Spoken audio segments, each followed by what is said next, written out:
Good morning students. Online class में आप सभी का स्वागत है। कक्षा 8 में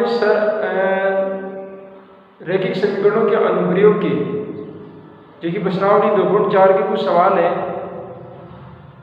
उसको अपन हल करते हैं। देखिए प्रश्न नंबर 5वां, प्रश्न नंबर 4 रह गया था। प्रश्न नंबर 4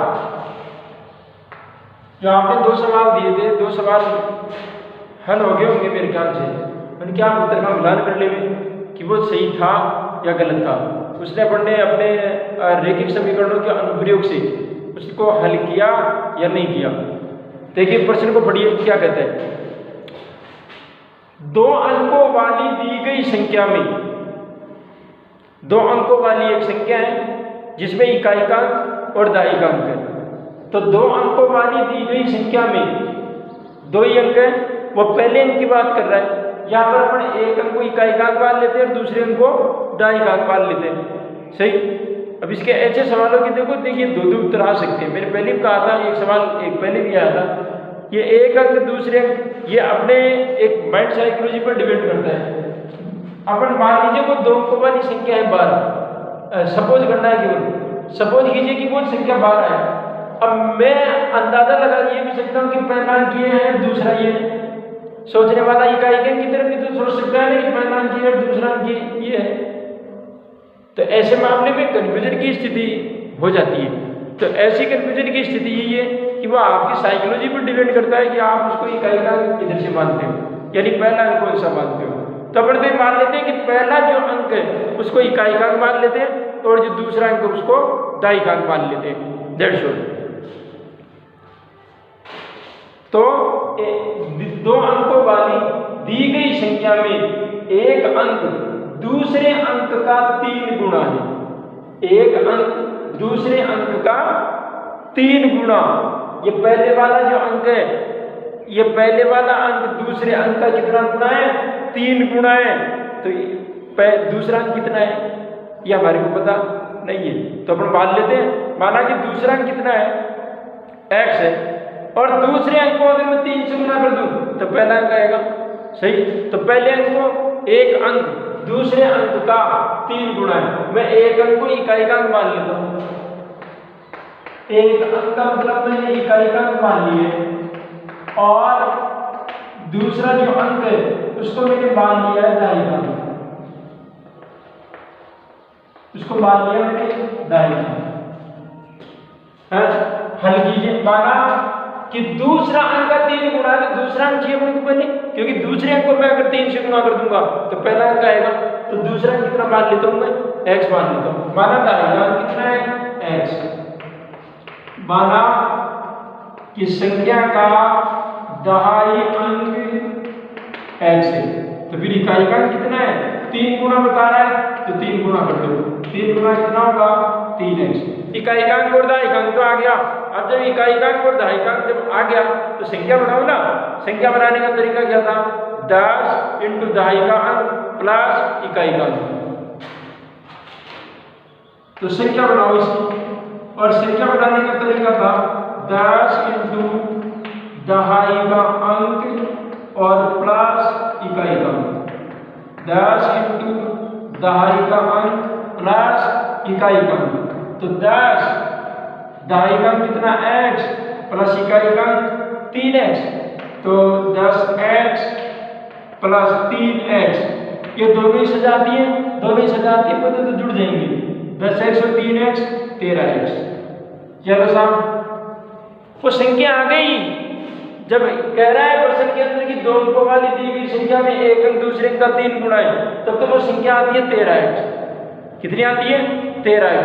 आगे क्या करता है वो देखो। इसके अंकों के स्थान बदलकर, इनके अंकों के स्थान बदलकर, और ये अंकों का स्थान बदलने का मतलब इकाइकांक तो दहाइकांक हो जाएगा और दहाइकांक इकाइकांक हो जाएगा। अंक बदल गए। अंकों को बदलने पर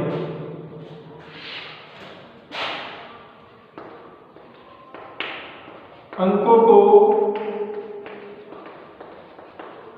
बदलने पर अंकों को बदलने पर इकाइकांक कितना हो जाएगा? जो दाईकांक था वो इकाइकांक हो जाएगा, तो इकाइकांक x और दाईकांक कितना था? दाईकांक था x, इकाइकांक कितना था? 3x, तो वो दाईकांक हो जाएगा 3x। सही, अंकों को बदल दिया, जो इकाइकांक था वो तो दाईकांक बन गया और जो दाईकांक था वो इकाइकांक बन गया। अंक बदल ली। प्रश्न में खुद ही कह रहा है इसके अंकों के स्थान बदल दो, बदल दिया। आगे क्या करना है? प्राप्त संख्या को, संख्या निकाल ली क्या? नहीं निकाली तो निकाल पहले संख्या बनाओ, बाद में लिखी। तो संख्या बनाओ पहले, प्राप्त संख्या, दोनों संख्या निकाल लेते हैं। 10 × दहाई का अंक प्लस इकाई का प्लस इकाई का, सही है। 10 × दहाई का अंक 3x और प्लस इकाई का x। भाई साहब 10 × 30x प्लस x, 30x और 1 31x। अंकों को बदलने पर संख्या कितनी आई? 31x। अब प्रश्नानुसार इसको हल करना है, प्रश्नानुसार इसको क्या करना है? हल करना है। देखिए प्रश्नानुसार, अब प्रश्न क्या करता है? पहले इसके अंकों के स्थान बदल दो, बदल दिया। प्राप्त संख्या आ गई 31x को क्या करना है? कुछ जो नई संख्या आई थी उसको क्या करना है? इसमें जोड़ने पर, किसमें जोड़ने पर? जो अंकों के स्थान बदलने से पहले जो संख्या आई थी उसको बदली हुई संख्या में जोड़ने पर, यानी अंकों को बदलने पर जो संख्या आई थी 13x, उस 13x को नई वाली संख्या में जोड़ने पर हमारे परिणाम कितना आता है? 88। तो देखो 31 जो नई संख्या आई थी, कुछ नई संख्या में वो जो बिना बदले जो संख्या आई थी 13x, उसको जोड़ने पर कितने आते हैं? 88 आते। कितने आते हैं? 88। x की वैल्यू निकालो, संख्या आएगी 31x और 13x कितने हो गए भाई साहब? 44 होते हैं क्या? 44x बराबर 88, 44x बराबर 88। तो x बराबर 88 भाग 44, x बराबर 44 दूना 88, 2 बार। x की वैल्यू कितनी आई? 2। अब जो x की वैल्यू 2 आई थी उससे संख्या बनाओ।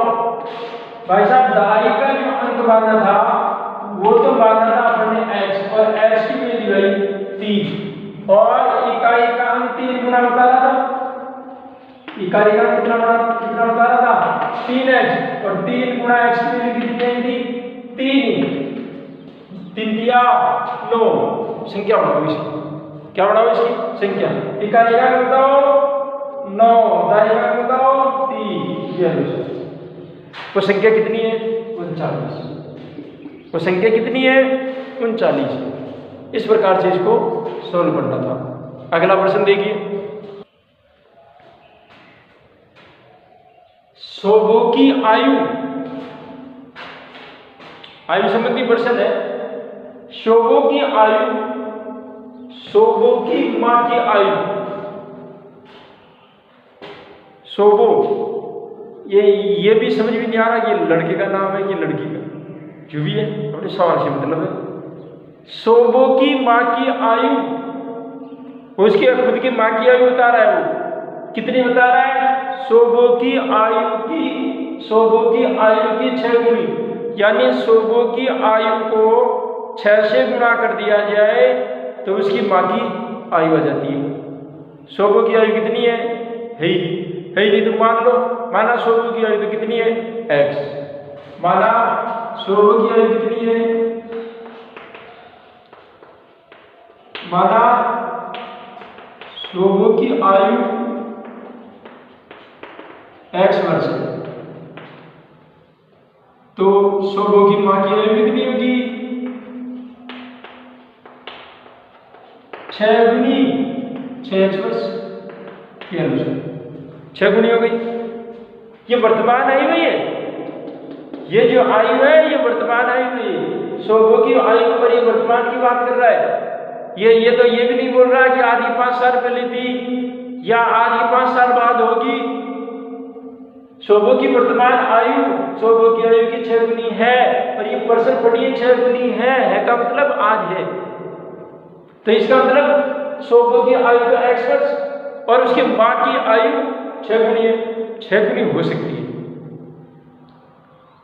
और 6 हो सकती नहीं है, 6x वर्ष होगी।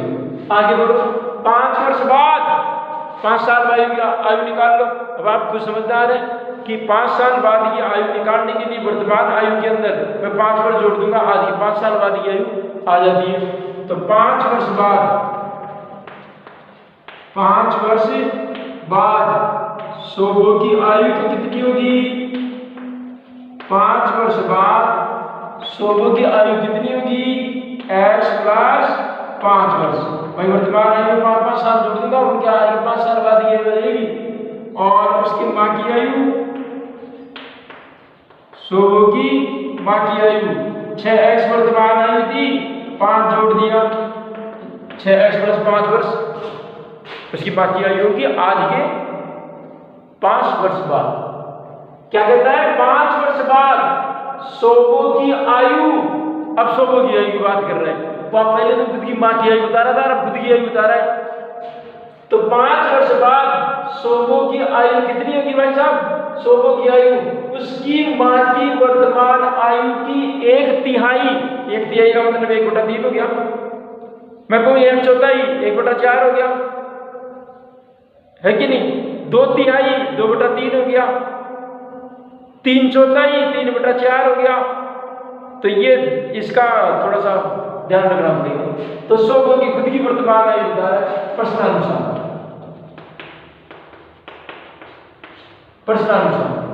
बोले उसकी आयु, शोभो की आयु, भाई साहब शोभो की आयु 5 साल बाद शोभो की आयु कितनी थी? 5 साल बाद शोभो की आयु थी x प्लस 5। यह x प्लस 5 के बराबर बता रहा है कि x प्लस 5 के समतुल्य आयु मेरी कितनी होगी? बोले उसकी माँ की वर्तमान आयु की 1/3 और उसकी माँ की वर्तमान आयु की कितनी? 6x, उसकी वर्तमान आयु की 6x और 6x का 1/3 यानी 1/3 हो जाएगी उसकी आयु। आज के 5 साल बाद की आयु की तुलना करता है। ये कॉम्पिटिटिव प्रश्न है, एक तरीके से तुलनात्मक प्रश्न है। ये अपने आयु की तुलना अपनी माँ की आयु से कर रहा है, तो ये तुलनात्मक प्रश्न है। तो प्रश्नानुसार क्या कहा कि शोभो की आयु आज के 5 साल बाद शोभो की आयु x प्लस 5 थी, वो किसके बराबर है? खुद की माँ की वर्तमान आयु की 1/3। तो उसकी वर्तमान आयु 1/3 हो गई। हल करो इसको, x की वैल्यू क्या तो कर गई, x प्लस 5 बराबर 3 × 3 और 3 × 6, 2x बच गए। कितने बच गए? 2x। पक्षांतर करो तो ये x ले लो, 5 बराबर 2x माइनस x, तो 5 बराबर x बच गया। x को क्या माना था साहब? शोभो की आयु। तो शोभो की आयु कितनी है? आगे वर्तमान आयु शोभो की आयु है 5 वर्ष और उसकी खुद की माँ की आयु कितनी होगी? 6 गुनी बता रहा था, उसकी वर्तमान आयु 5 है, तो इसी की 6 गुनी 6 × 30, इसकी 30 वर्ष हो जाएगी। यानी खुद की माँ की आयु तो 30 वर्ष है और खुद 5 साल का है, खुद 5 साल का। अगला प्रश्न देखिए, बहुत ही शानदार प्रश्न है, हल करते हैं आनंद आएगा। देखिए, महुली गांव, एक गांव है, ग्रामीण इलाका है। उस महुली गांव के अंदर एक आयताकार भूखंड है, विद्यालय बनाने के लिए सुरक्षित है। एक आयताकार भूखंड है, उस आयताकार भूखंड को एक विद्यालय बनेगा वहां पर, उसको सुरक्षित करना है। सुरक्षित का मतलब अपने दायरे में, अपने कब्जे में ले रखा है उसको। तो विद्यालय बनाने के लिए सुरक्षित है। अब उसमें विद्यालय बनेगा, वो उनकी अड़ा का विद्यालय बनेगा कि नहीं बनेगा, उनको सवाल से मतलब है। आयताकार जो भूखंड था उसकी माप की सूचना देता है। इस भूखंड की लंबाई और चौड़ाई का अनुपात 11:4 है। वास्तविक अनुपात है क्या आपके पास भी? नहीं है, तो मान लेते हैं, माना लंबाई तो है 11x और चौड़ाई है 4x, माना कि लंबाई, उस आयताकार भूखंड की जो लंबाई है वो तो 11x मीटर है। लेकिन माप आपको मीटर में दे रखा है, ये रेट भी आपको मीटर में दे रखा है, 100 रुपये प्रति वर्ग मीटर। तो ये कि आपकी जो माप है, माप भी कहाँ में है? मीटर में। तो लंबाई और चौड़ाई कितनी है?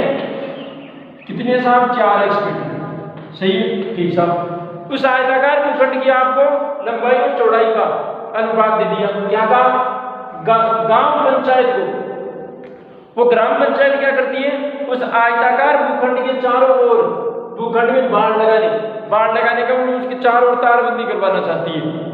बाढ़ लगाने का मतलब उसके चारों तरफ क्या करती है, वो तारबंदी लगाती है। मैं आपसे एक छोटी सी बात बताता हूँ। यह आयताकार भूखंड मान लीजिए, अब यहाँ पर बाढ़ लगाने का मतलब ये था कि यहाँ पर वो तारबंदी करेंगे। क्या करेंगे, तारबंदी। यहां से वहां तारबंदी होगी साहब, तारबंदी होगी। अब तारबंदी करने के लिए कितना तार चाहिए, तो एक बात बताइए कि वो तार की जो लंबाई कितनी होगी, इस एक आयताकार भूखंड की लंबाई और चौड़ाई के बराबर, एक लंबाई और चौड़ाई के बराबर। अब उस लंबाई और चौड़ाई के बराबर जो आपको तार चाहिए, तो लंबाई और चौड़ाई का मतलब चारों भुजाओं के चारों ओर वो तार की जरूरत पड़ेगी। तो किसी चारों भुजाओं का योग उस तार की लंबाई के बराबर होगा, सीधी सी बात है। तो चारों भुजाओं का योग और किसी भी आकृति की सभी भुजाओं का योग उसके परिमाप के बराबर होता है। तो क्यों ना मैं जो माप दे रखी उसे परिमाप निकाल लूं, और जो परिमाप आएगा उससे टोटल दूरी आ जाएगी, और टोटल दूरी को मैं रेट से गुणा कर दूं 100 रुपये प्रति वर्ग मीटर की दर से, तो उसका टोटल खर्चा निकल करके आएगा कि नहीं आएगा, देखते हैं। अब इसकी आपको परिमाप निकालता हूं, आपको टोटल खर्चा दे रखा है। तो आयत का परिमाप वो होता है 2 गुणा लंबाई प्लस चौड़ाई, लंबाई प्लस चौड़ाई। ग्राम पंचायत को इस भूखंड की बाढ़ करने में 100 रुपये प्रति वर्ग मीटर की दर से 75,000 का खर्च करना होता है। तो देखो 2 इंटू लंबाई तो 4x, चौड़ाई 4x, सही है। तो परिमाप, ये जो परिमाप आएगा उसको मैं गुणा कर दूंगा 100 से गुणा करेंगे। 2 इंटू देखो ये 15x हो गई, तो 15x बराबर 15 दूना 30x को मैं अगर 100 से गुणा कर दूं तो टोटल खर्चा 75,000 का आता है, सही भाई। 30x से पूरी आपकी दूरी हो गई, और दूरी को अगर मैं रेट से गुणा कर दूं तो खर्चा आएगा, सर सीधी सी बात है, सही। हल करो इसको, ये 100 गुणा में पक्षांतर करने पर भाग हो जाएगा। तो 30x बराबर 75,000 बटा 100, 2 0 से 2 0 उठ गई, तो x बराबर 750 बटा 30, 0 से 0 कट गई, और 3 से 75 को काट के 25, तो x की वैल्यू तो कितनी आई 25। अब उसकी लंबाई बताओ, लंबाई कितनी दी गई 11x, 11 इंटू x की वैल्यू आई 25, 25 से 25, 25 से 27, 275 मीटर की तो उसकी लंबाई है। और चौड़ाई और देख लेते, चौड़ाई 4x और 4 गुना 25, 25 बराबर 25 चौक 100 मीटर की उसकी चौड़ाई। तो वो आयताकार मैदान कैसा है, 275 मीटर तो लंबा और 100 मीटर चौड़ा है, 100 मीटर चौड़ा है। बहुत बढ़िया क्वेश्चन है। एक सवाल और देखते हैं। तो धन्यवाद, आज के लिए इतना ही।